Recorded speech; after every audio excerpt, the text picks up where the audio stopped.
Supreme court న్యాయమూర్తి అయినటువంటి భూషణ్ రామకృష్ణ గవాయి మీద ఒక మతోన్మాది తివారీ కిషోర్ అనేటువంటి రాకేష్ తివారీ అనేటువంటి అడ్వకేట్ ముసుగులో అతను హిందూ ధర్మం పేరు మీద మాకు భిన్నంగా మాట్లాడిందని చెప్పి ఒక సాగుతోని సుప్రీంకోర్టు న్యాయమూర్తి మీద తన బూట్లు విసిరి ఒక దళిత న్యాయమూర్తి మీద దాడి చేయడము అవమానపరచడము చాలా దుర్మార్గమైన విషయం. ఈ యొక్క ఘటన మీద కేంద్ర ప్రభుత్వం సీరియస్గా స్పందించి తగిన చర్య తీసుకోవాలని చెప్పి సిపిఐఎంఎల్ డెమోక్రసీగా భారత ప్రభుత్వాన్ని కోరుతా ఉన్నాం.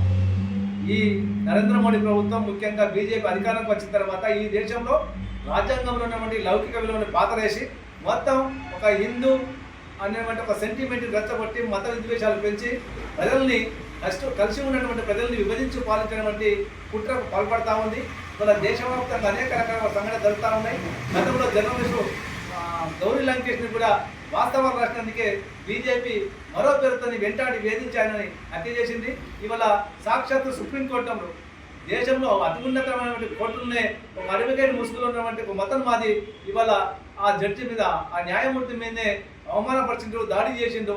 ఇంత బహిరంగంగా ఘోరంగా జరుగుతూ ఉంటే మన మోడీ ప్రభుత్వం ఎందుకు మౌనంగా ఉంటుందని చెప్పి మేము ప్రశ్నిస్తా ఉన్నాం.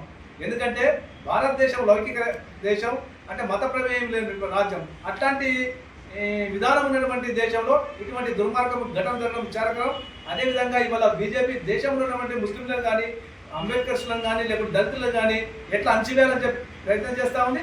అంతేకాకుండా భారత రాజ్యాంగాన్ని సమూలంగా మార్చేసి సనాతన ధర్మం పేరుతో బీజేపీ ఆర్ఎస్ఎస్ అనుకూలంగా రాజ్యాంగాన్ని తీసుకురావాలని చెప్పి కుట్ర చేస్తూ ఉంది.